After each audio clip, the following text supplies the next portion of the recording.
Good morning, everybody. Bdf 44 coming at you with another video. All right, so hot water was off this morning. That was not a good shower. I'm telling you right now. I got myself clean. I did everything I needed to do in that shower, but boy, was that water cold, man. Not just regular cold, too. We're talking about like ice cold. It was ridiculous. I've had cold showers before. Not too many like that in this life. That was bad, man. But made it work. I was thankful. And now we move forward. She said it'll be probably fixed by the evening, which means there could be another cold shower in my life when I get back home, which I really hope they'll fix, man. I really hope I don't have to do that again. Yeah, man, a little lightheaded today, not feeling 100%. I was actually laying down just a minute ago trying to gather up what I needed to do. Donated some pants, some of them skinny cargos that I got. I had to donate those out. I've gotten a little too big for those. I tried putting them on this morning. They felt like skin. I'm like, I'm just not the size I was when that made sense for me to wear them type of pants. So at this point, it's like, nah, I'm a little too thick for that. Let's go ahead and donate those, and that'll be the end of that, because I ain't up for it. But what else is going on? It's a lot of good stuff. I attempted to meet up with my cousin this past, Saturday? I think it was Saturday or Friday on Laurel Canyon. But we weren't able to get that done, man. We were not able to get that done. I think it was one of those situations where she told me to be there at a certain time. When I got there, I saw my other phone, because of course I've been walking with two phones. She had hit me up maybe 40 minutes before, and I ain't checked that phone. She essentially said that she wasn't going to be there for another 3 hours or something like that. So I stuck around for about an hour and a half, and I had to bounce, man. I couldn't stick around for that, because at the end of the day, Laurel Canyon is not the most welcoming place for people that look like me. And so I was getting some looks walking by people's doors. They was locking them. I'm like, all right, I'm out. I ain't gonna be able to stick around and just hang out in this area for a couple hours. This ain't the kind of place that you're gonna just be able to walk up and down the street without people eventually wondering if you're there to do something you have no business doing. And that's honestly what happened to me. It got to a point where I got one too many bad looks, one too many walking past people's cars, locking their door, for me to say, all right, it's time for me to get out of this area. I'm not comfortable here. So that's how that went, man. That's exactly how that went. I stayed for about an hour, walked up and down the street a little bit, and then hit her up and said, hey man, something came up, I gotta bounce. And what came up was me not feeling that great about being there anymore. Plus I wasn't feeling good. I was feeling rather sick, to be honest with you. It wasn't even the stomach stuff, to be honest. It was I think it was, if anything, muscle fatigue, man. I really do think that. Hey, stomach wasn't the problem, it was the chest. And my chest had been doing push-ups and stuff like that, a little deeper push-ups, trying to, just continue on my process. And I think some of my left side of my chest area was, can't seem to get this off my neck for nothing, can I? Anyway, I was having a bit of a muscle growth type of thing going on. But the muscle was coming in, and I was tired, and I just felt like I needed to sleep. And it's grown in some. Now my left side of my chest, shirt fits a little tighter. So the work is being put in, and it's doing what it's supposed to do. But I do believe that was the crux of the issue that day. I just felt extremely exhausted, and like I needed to sleep. And so that's really what it was. I just came back in the house and did my Lakers stuff, and that was it. And the Lakers were on that night, of course. They had a game to get the Hawks, so I did all the videos for that. What has it been? Last couple of days. Yesterday I didn't leave the house. I knew that I had Bible study with the family. I knew the Laker game started at 4, so I did a whole lot of resting in the house. The day before that, I decided not to do any therapy sessions, but I did get out. Where did I go? Downtown, I think. I don't remember where I went. But I walked around, did some things I had to do. No. I paid the room off. That's what that was. That was Saturday. Walking around this area. And then went back to Target and did a bunch of NBA videos and stuff. So hasn't been any therapy sessions done in like 4 days. And figured I'd turn it on and try to do one now. Just kind of give y'all an update on what's been going on. Of course, it's this turn of the year. So DPSS hit me up this morning for an update on all the income stuff. Every year, at the beginning of the year, in order to get your food benefits, they want to know if there's any updates on your income. Problem is, if I'm not mistaken, they want you to resubmit your income, even if there has been no changes. And so it's one of those situations where you got to go through the whole process of finding out exactly how much you're making versus how much you're paying in whatever way you are. Submit that to them in some technical way. Get on the phone with them, reconfirm that way. And so it's a tedious thing that requires you to kind of be on the phone all day. And I remember having to do that last year. It took about 6 hours to do, 5 hours, whatever it was. And so now we're at that time again where they're ready to do that. And of course, they don't send me a text message. I did ask them to send me text messages to my phone. It's the best way to get a hold of me, or emails. They didn't send either, but they did update their website. So as long as you're willing to check the website every 3 hours all life long, you might get an update on what the hell they got going on. But if not, they'll just pop up and send you a phone call, for which they did while I was in that cold shower for an update on my information. And so by the time I got out the shower, checked the phone, realized they had called me while I was in it. I tried calling them, and naturally they wouldn't take my call because they were backed up. Too many calls. So I did the little crap online.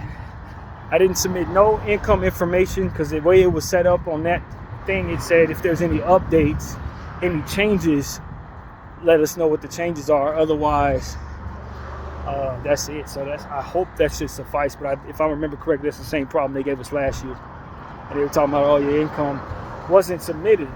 That's because there's been no changes. So I don't know. We'll talk to somebody. I told them to schedule the appointment, and of course I tried calling them, try to make that appointment happen myself, but they wouldn't answer the phone. So I'll try them again tomorrow sometime. Maybe I'll do laundry tomorrow and kind of dedicate the day to that, trying to get all that information in. So as long as it's in by the 31st, I shouldn't have any problems, according to them. So what is it, the 6th? I think we'll be good. But yeah, that's a little bit of frustration and stress there dealing with that. I'd much rather that be a much easier process for everybody. They know people need those benefits. They know there hasn't been any changes, so it shouldn't be anything reported in regards to needing to be reported. It's the same information, the same stuff you had on file that would accredit me my benefits all week long, all year long. Rather, should be the same crap you have on your screen right now in regards to the year ahead, because nothing's changed and nothing's expected to change. And if there is a change, you're going to demand that I submit that information. So it is absolutely unnecessarily tedious, but that's how they have it set up, as you guys know. So that's one thing I've been thinking about. It's kind of been dragging along, knowing that was coming. So yeah, man, just dealing, man. I don't feel all that great right now, to be honest with you. I could very easily be in bed, but I think that's part of the problem. I've been spending a little too much time laying around trying to recover from this, whatever the heck I got going on. At some point in time, you got to get out and move around. And although I did a whole lot of walking on Saturday, I did none yesterday. So it's like the inconsistency of it all can't be good for me. So just lacking the energy right now, but I'm pretty sure by the time I get back home, as I always do, I'll be 100%. That's what it takes, is these long walks. The walk off not frustration, but the walk off the fatigue.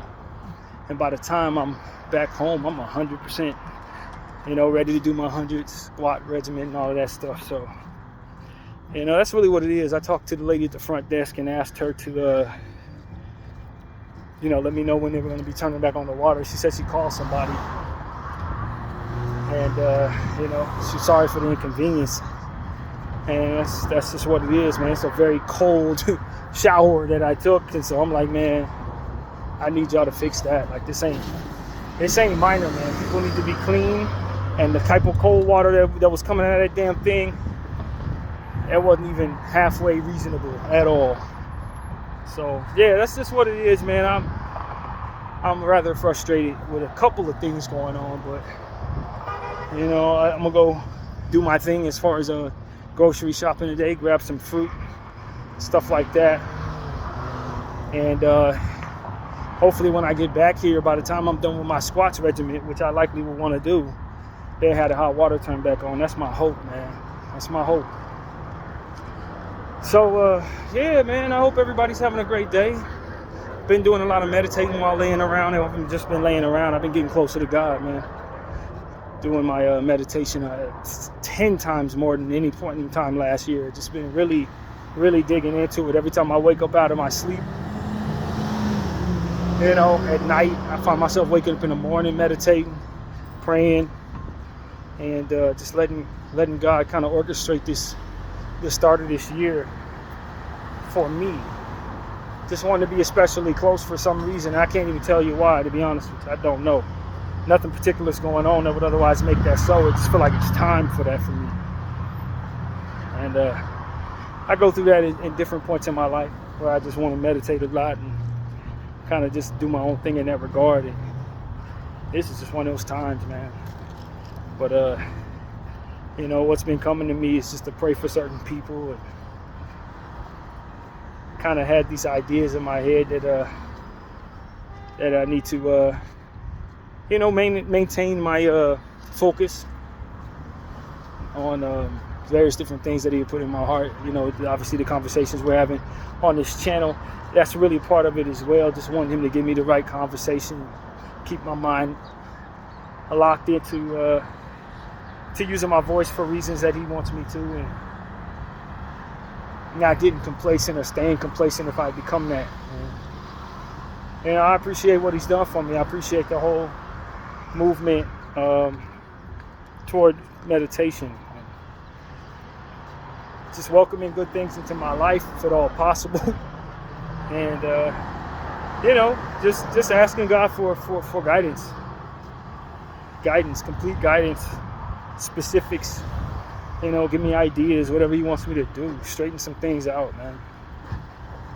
Straighten me out so that I can handle things not being straightened out. That type of thing. So, I don't know if something big is coming or what, but that's just the era I'm in right now. And so, yeah, man, it's a pretty day out here. Can't be no more than 75 degrees. Air's LA area, you definitely know the difference when you go to a place like Fresno and when you walk around here. You can clearly see this place is not as clean, but skyline looks very nice up there today, so I'm thankful for that. And so on and so forth. One of the things the Lord had me do this morning around 4 a.m. was go on my Instagram and just post a bunch of stuff about the genocide, just like I always do. But it was almost like that's what he was motioning me to do in meditation. As soon as it was time for me to more or less stop meditating, I felt the need to grab my phone, go on Instagram, and just start posting a whole bunch of stuff on my stories about the genocide. And I was praying about that too. Like, we've going on almost 500 days of this. And it's just as ugly as it was when it started, if not worse. People are still blowing up everything they can out in that area. Anything they can, man. Hospitals, people, city blocks, if there's still any left.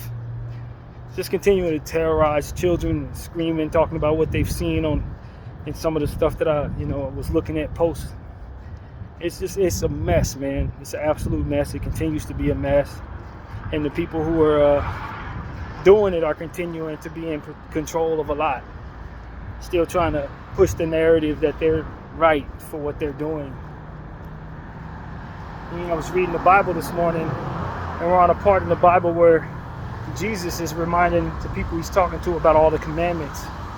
And I think about all the things that he talked about, all the commandments that he mentioned.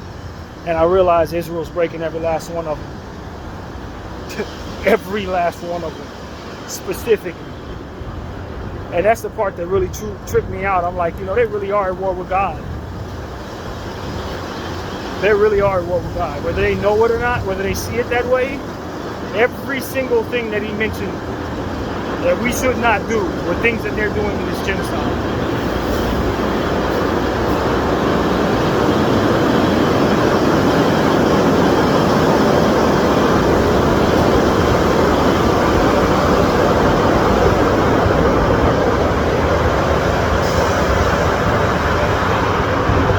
And I just found that to be very fascinating. It's like they are effectively, by one, knocking off every natural sin that he's asking them not to do, asking all of us not to do. They're finding a way to perpetuate it all in one flurry. I thought it was really fascinating. I'm like, wow, that one, yep, that one, yep, that one, yep, that one, yep. Like, wow. And so for me, it's just like, when you understand that, regardless of what the propaganda is, the closer you get to God, the more you understand that this is something that should not be done, and that these are in fact the enemies of God who are doing this. In fact, the enemies of God. There are many people out here doing some wild stuff, no doubt. They're not the only people now in the world doing stuff they have no business doing. But they're effectively standing behind God while effectively doing exactly what he's telling them not to do. They're essentially saying they're doing this for God and that he chose them for something, and then proceed to disrespect him by doing every last thing that he asked them not to do. Don't hurt my little ones. Don't steal. Don't lie on your neighbor. Don't put forth false testimony. Don't steal. Like all of the different things, all of them. Don't lie. All of this. They're doing them all. And so that's what I want people who support Israel to understand. All of the stuff that he tells us not to do, they're doing. Whatever you have in your book that tells you you're the chosen ones, why would he choose you to disrespect all of the interests that he has in regards to man? Would he not ask those he's chosen to be a representation of his intentions rather than be above reproach in all things? Would he really tell those he's chosen to inherit the earth to perpetuate that for which goes against his wishes? And then the first thing they're going to tell you is that you're reading a Bible that is made from the enemy and that we're of God and God told us this isn't. So you're effectively against what it is that is being told to the rest of us that is God and good, right? So by way of the definition of what it is we believe, you are in fact the anti-Christ, anti-good. And we're supposed to follow you according to you. And according to what it is that we believe in, all these religions that have been pushed down our throats for thousands of years, many of which we said we built our land on. You understand what I'm saying? Like, the hypocrisy that this particular country is engaged in is essentially saying one nation under God. Was it the Jews' God? As in the Zionist God who has been chosen to be above reproach on all things and are effectively able to do all of the things that God asked us not to do, apparently to their own comfort, and yet still be shunned by all the world for the same reasons that God told us not to do it, which is because it's destructive in nature and ultimately exalts oneself instead of helping others, as which he put us here to ultimately live amongst. Effectively weaponizing everybody's vitriol toward us for doing the very things that hurt one another, which he has asked us not to do in the Bibles from which we follow, except for the one chosen to inherit the earth, who apparently is better than all of us and should be able to teach us all a lesson, despite going against all the lessons that we've taught one another by way of the Bibles and Qurans that we read. Like, this is why the logic falls apart. The more you start to really consider what it is they're selling you versus what it is they're doing, you start to realize the logic don't ever come together. Because a lot of the stuff that God asks us to do is not just because he's God and therefore he wants to just keep us with our hands behind our back. It's because he keeps us off each other's throats. If we follow what it is he's telling us to do, we ain't going to be one to kill each other. That's what it really is about. It ain't just about his approach to us and that he wants to keep us under his foot. It's that he wants to keep us off of each other's. Keep us for bringing forth suffering to one another. Because he knows if we lie on one another, we're going to want to get back at one another. If we steal from one another, we're going to want to get back at one another. If we hurt one another, we're going to want to get back at one another. But apparently those who are chosen have the right to do all of that, betray all the wisdom, and therefore bring about the consequences that come our way for doing the things we should not do. And they have a right to do it because. And the logic falls apart if you give it a little bit of thought. Just a little bit. It don't even make any sense. It makes more sense that this would be the enemy of God, who wants to perpetrate all the things that he told us not to do, to create the chaos that he wants us to all stay away from because they can't stand him and want him to ultimately fail in regards to reaching all of us. That makes a lot more sense than what they're selling us. They're chosen people of God, but they're supposed to do all the things that God told us not to do without being held accountable for it. They're supposed to be the chosen people of God, but they get the right to kill children and commit genocide and all different types of stuff like that. And we're not supposed to say nothing because they control everything. That's how that works. I don't know how that works, man. I'm not sure that works at all. For the reasons of being underneath God, of whom we're supposed to serve, if that's your belief, and to keep each other off each other's throats, for which he ultimately wants us to do. I don't understand how they get to betray all of that, create chaos, and then hide behind the fact that they've been chosen for something.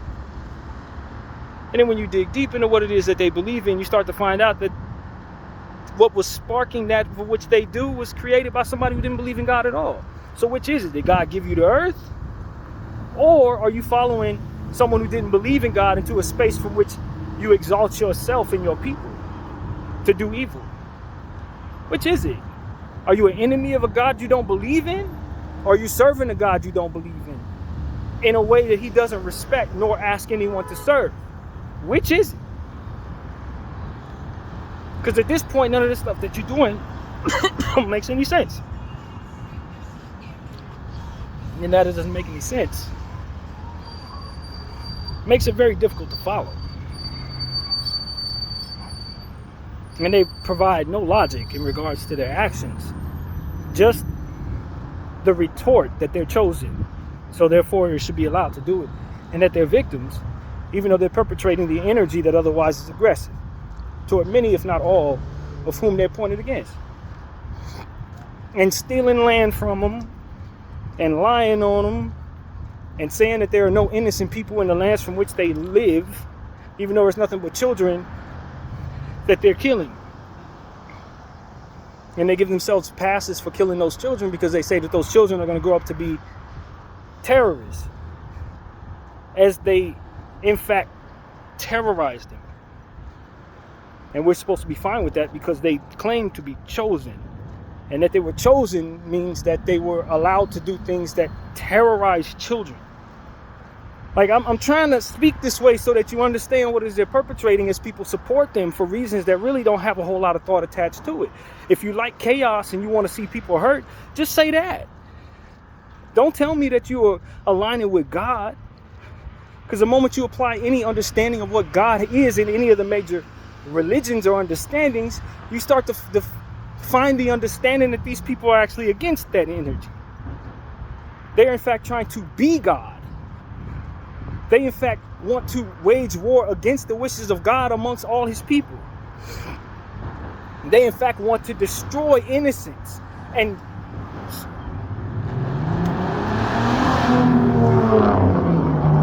persuade all of us to believe that that innocence is not innocent at all.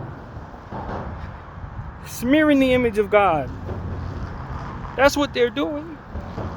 They're not doing anything other than hurting the feelings of a God that would otherwise want people to thrive under him in peace with one another. This is why I speak so vehemently against them. This is why I post so much on my Instagram against them, without concern or what happens to me for doing so. Because at the end of the day, I know that they are enemies of God.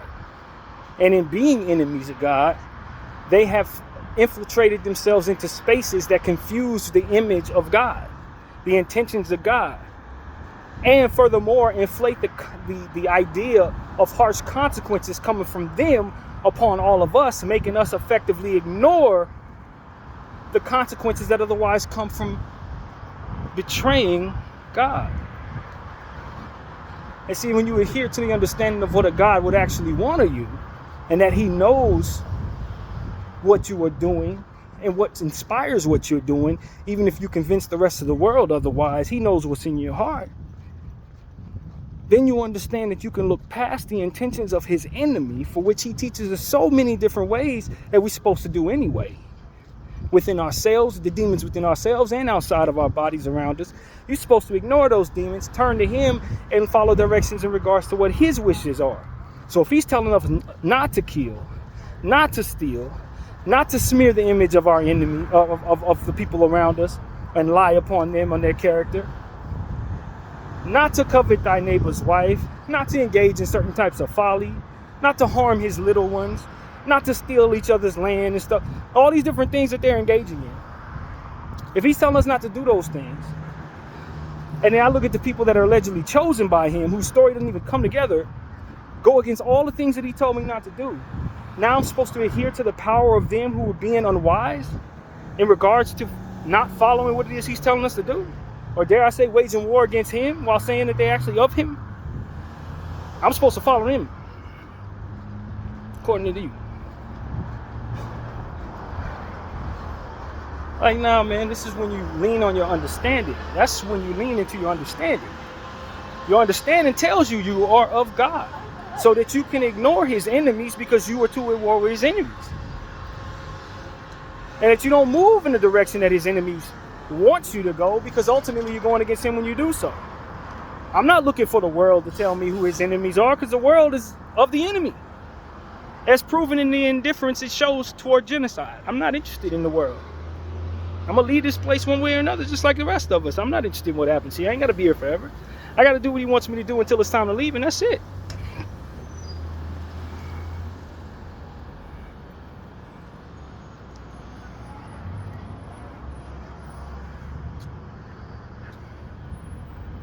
So that they're trying to create confusion by telling us what's in our books is not of supposed to be followed by them, to only followed by us.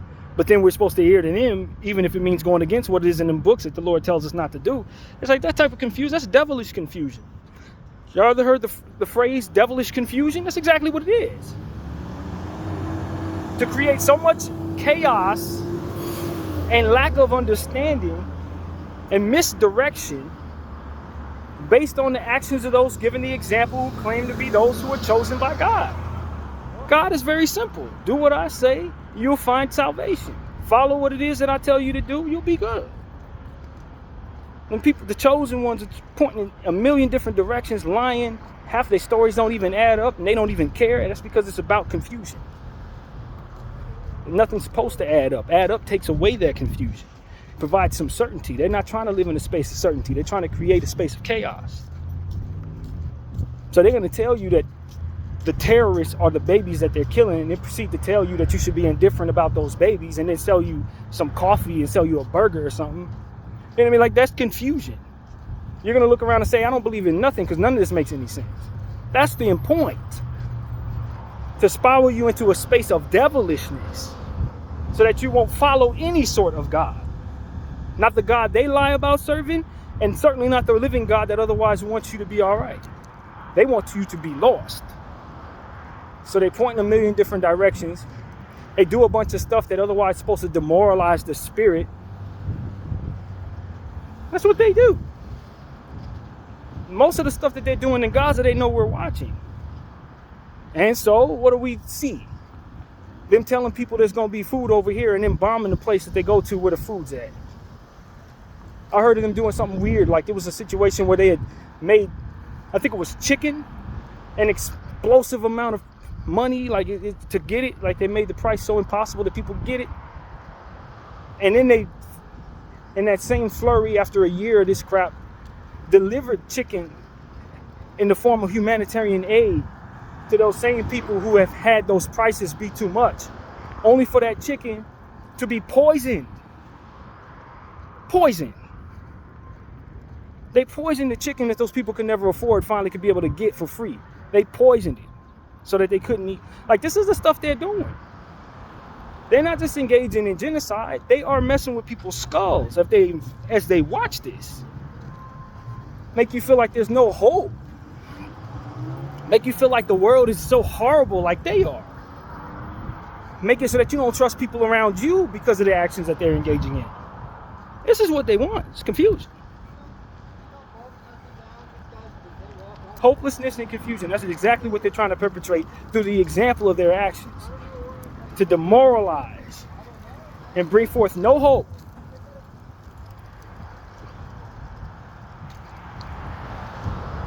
So they can create a world from which they further punish, which is ultimately what they feed off of. You see, it's the confusion and the godlessness that you engage in, and then from there the deservings of punishment that comes from engaging in godlessness behavior, effectively pulling you to hell just like the devil tries to do with whom they serve.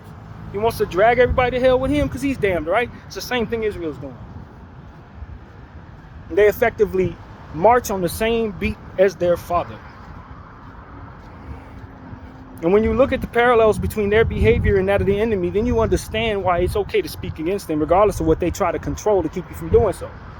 Regardless of the many examples they show of what they'll do to people who speak against them. It's your job. If you have an opportunity to do so, you do it, for sure. Because you know of the living God. You know they're going against him. You know they're hurting his little ones. You know they're stealing land. You know they're perpetrating separatist ideologies that ultimately are supposed to poison the minds of the future so that they treat each other worse than they're treating these people now. This is what it's about.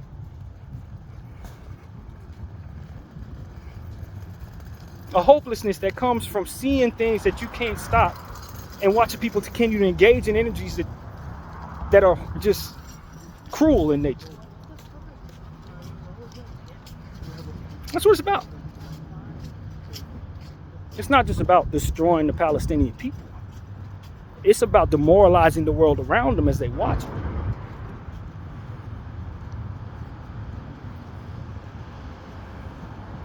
And so this is what I come to understand. You don't find yourself in a space where you adhere to that. You don't find yourself in a space where you're afraid of what it is happens if you speak against that.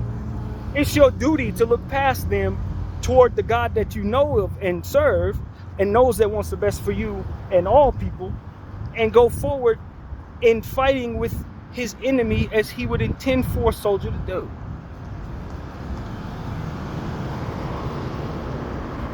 Of course the soldier's gonna hold a gun up to you and say you're the bad guy. Why the hell wouldn't he do that if he's coming up against you? He's gonna try to make you feel like you have no chance against him, that everything you're doing is wrong, make you question yourself, make you question that gun, or whether or not it's gonna fire or backfire on you if you shoot it. He's gonna make you do everything you can to not believe in yourself, so that you no more of a threat to him than he feels he is to himself.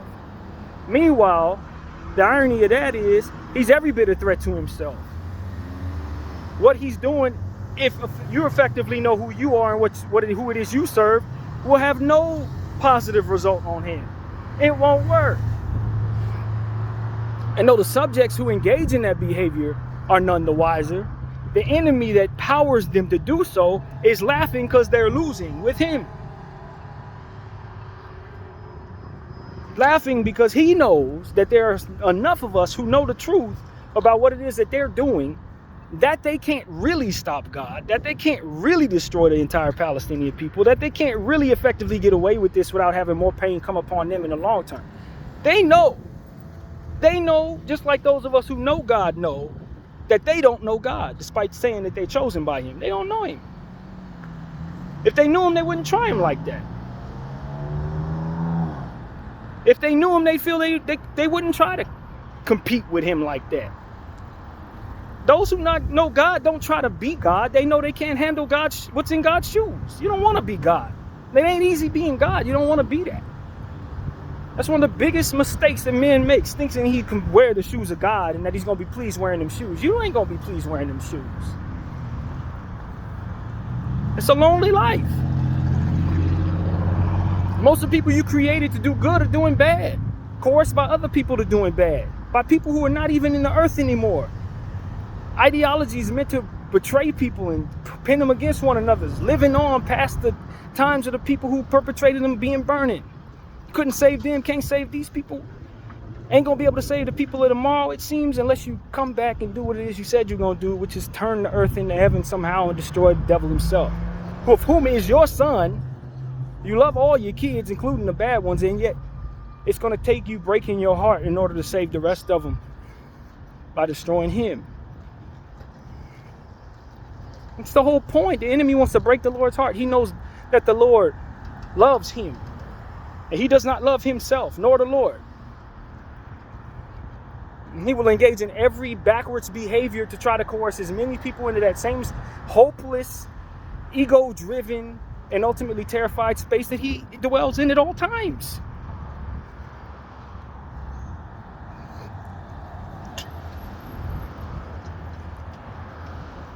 See, when you understand this, you don't find yourself too fearful of them, who are subjects of the enemy, destined to fail, doing everything God tell them not to do, trying to coerce all of the weakest of us into spaces where we're doing the same thing, mimicking the devil that they ultimately follow without actually understanding it's the devil they follow, because that's the devilish confusion they engage in. Further reinforced irony of the whole conversation. They think they're following God. The God they follow is actually the enemy. And they both understand that and don't understand that at the same time. Further reinforced confusion.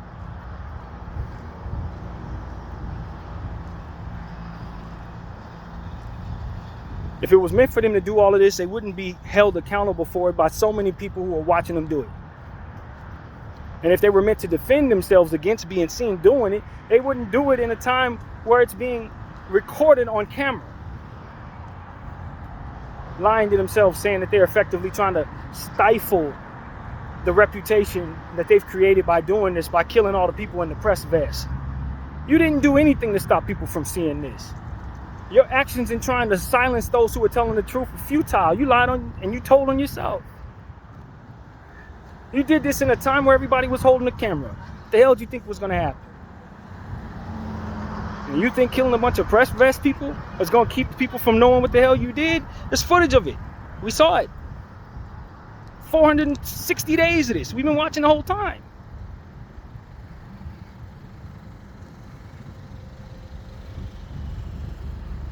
It's foolishness to think that they could get away with this or that they're doing anything to protect themselves from being seen for what it is that they are.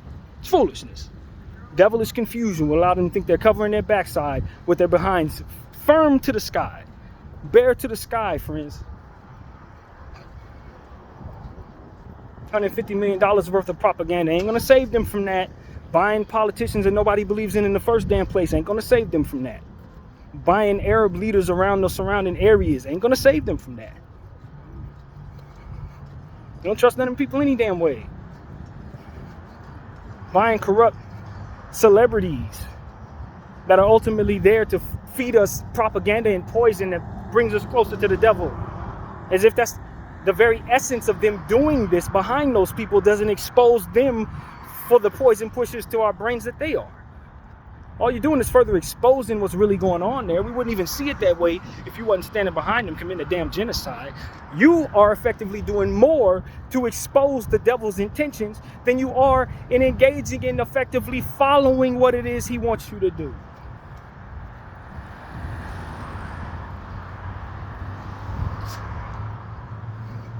And of course, they're confused, so they're nothing to watch. Continue to engage in nonsense. So I tell all the celebrities who are behind them, what you hold is poisonous. What you hold is lost. They are lost.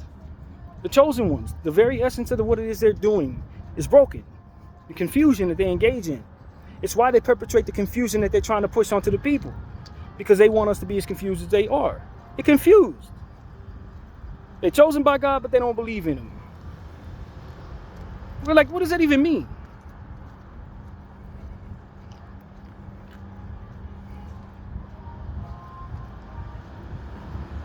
And so that's why I speak the way that I do. I'm not interested. And oh my God, you know, they own a lot, man. Oh man, our country is, we're allies with it. That stuff is small. That means nothing. The map has moved around 1 million different times. That means nothing. Every time there's an earthquake, the map can change. Allies this, friends that, borders there. None of that stuff is real, man. I promise you those things aren't real. Power this, power that. Power can get overthrown in 3 hours. That's not real. You going against God to uphold your borders and uphold your currency structure and all that shit is not real. God can deteriorate all of that, all of it, right away. And what's left is, did you follow him, or did you wage war against him, or somewhere in between? That's all that's going to be left. The structures of man deteriorate over time. As my mother used to say, circumstances will be the same, but scenery often changes. Scenery, you look around your neighborhood, it looks a certain way. You better take a photograph. 50 years from now, you come back, it's going to look different. But somebody's still going to have situations going on with their neighbors. People still going to have marital issues. People going to still have health issues in certain situations. People still going to need what they need in regards to finances to help with their living situation. People still going to want to keep their job or move up or down in whatever structure of employment that they have. These situations going to stay the same so long as human beings exist. You may not call it $1 tomorrow. You might call it something else, but it's still the same structure. And wouldn't you know it, it's going to require faith to get through the difficulties of tomorrow. Just like it requires faith to get through the difficulties of the day. Just like it required faith to get through the difficulties of 5,000 years ago. And people of those times, all of those times, are going to be married to the laws and the times they're in. And married to the structure of the times they're in, and married to what it is that ultimately the people around them say is most definitely needed, or most definitely cool, or most definitely important. And all that stuff means nothing. Nothing at all.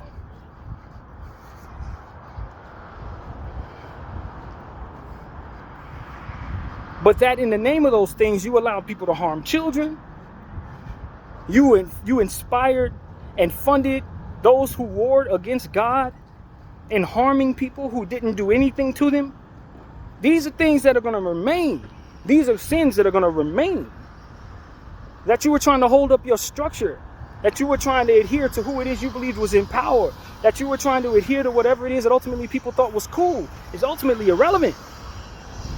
That you let that happen on your watch will be what remains, not the structure of the times you're in and what ultimately was important to the people who were alive then. No. Did they harm children? Yes. Okay, well, that's going to be on their head for eternity. Did they steal land from people who were ultimately just trying to live there free? Yes, they did. All right, that's on their head for eternity.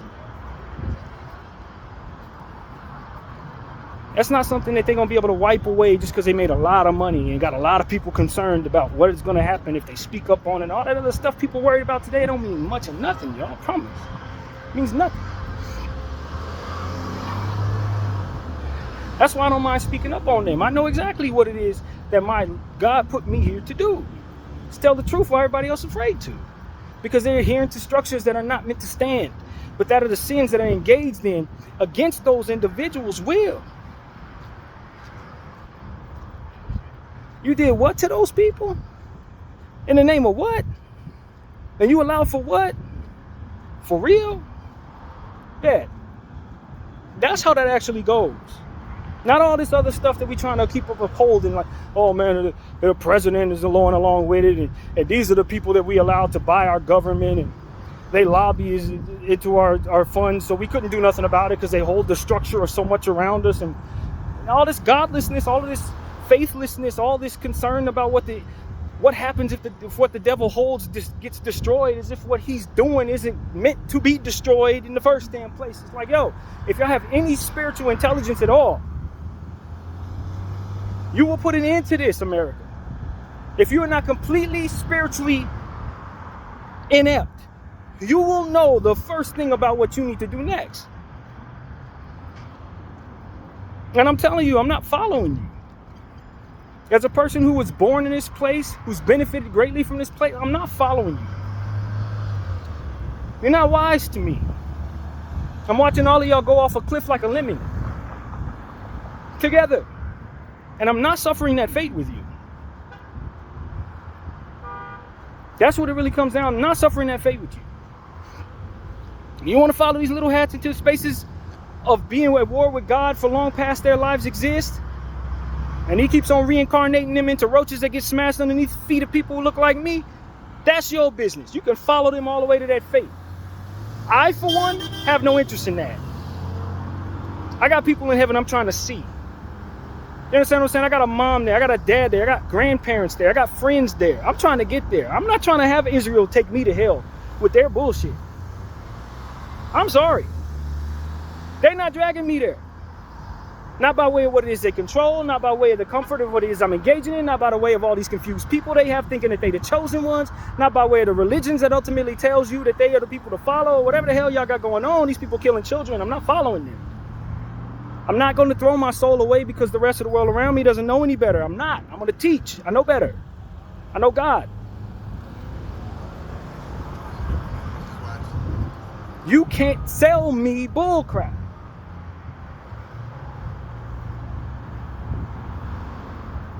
Well, one of the things the Lord was telling me last night while I was meditating, one of the energies that came my way is, I love listening to you because you know me. That was unequivocally coming my way as I was meditating last night. I love listening to you because you know me. That's what God told me last night. Gave me the confidence to continue talking to y'all the way that I do, because I do know it. Not wonder, not if, maybe, none of that, no. He allowed me to understand his existence, to understand his intentions and his wishes. Now, if I choose to follow them, I'm on the right path. If I choose to betray them and follow the enemy, then ultimately I can fall off a cliff. Knowing him does not give you carte blanche to do whatever it is you wish, chosen ones. It does not.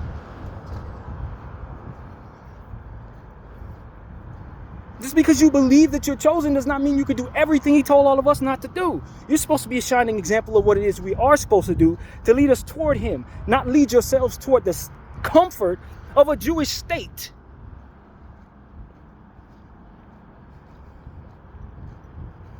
This is why it's very clear to me that y'all enemies of God and don't know it. The confusion, it speaks for itself. But then again, the reinforcement of suffering upon individuals, that really tells the story as well. That it ain't enough to just kill off these people. You got to make them suffer. You got to lead them to something that looks good only for them to fall off when they touch it. Like, that's a type of devilish energy that gives away what it is that you truly are about. That's the type of display that we've seen in the engagement of the enemy toward people of God. We know what we're looking at. So those of us who serve God are not afraid of you. We don't adhere to what it is you control. We know that you're meant to fail. We know that who you serve is meant to fail. You know that you are meant to tell lies, which is why you tell us that you're of God when you're really of the enemy. We know all of this. All of this has been understood even before you started doing what you were doing, because we knew the imprint of the enemy. We've seen him before. You're just another repetition of what it is that he provides. It's not new. You're not setting the tone for anything. This is a movie we've already seen. It's a book we've already read. It's a song we've already heard. And we know you're already dead. That's my message to the Zionists. That's my message to Israel.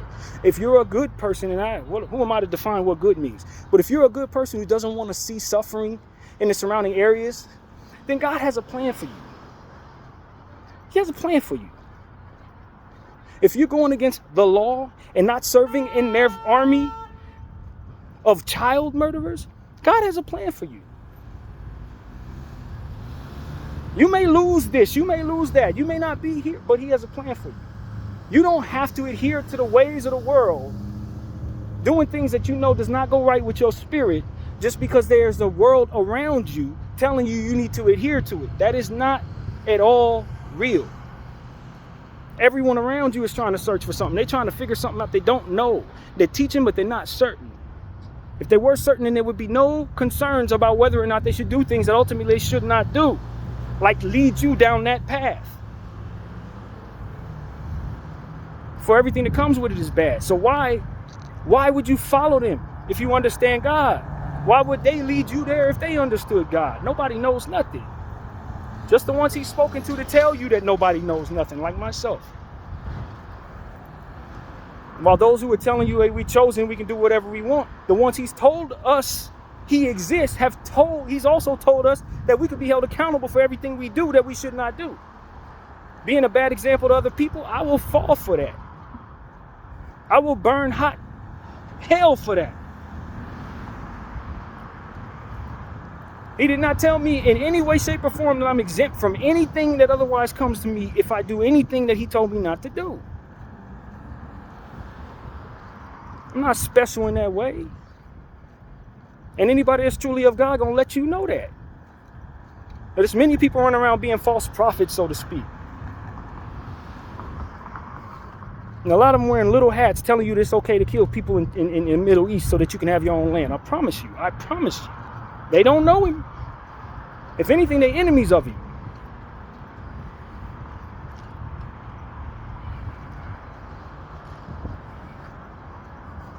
They don't fear him.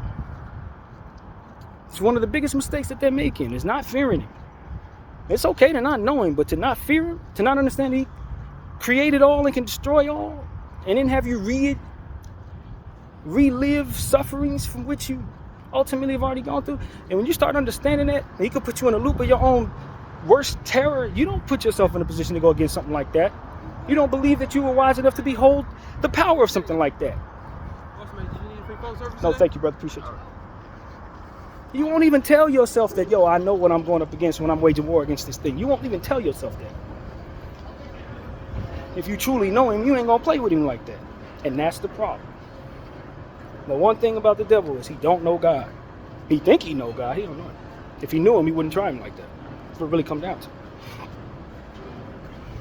So I'm telling you, all of those who the devil has convinced that it's okay to do things they have no business doing, engaging in energies of the enemy, I promise you, if you beholded what a God truly was, you wouldn't try him at all. You wouldn't even put yourself in the path to be in his crosshairs for any reason whatsoever. Bdf 44, I thank you all for watching. I'm out.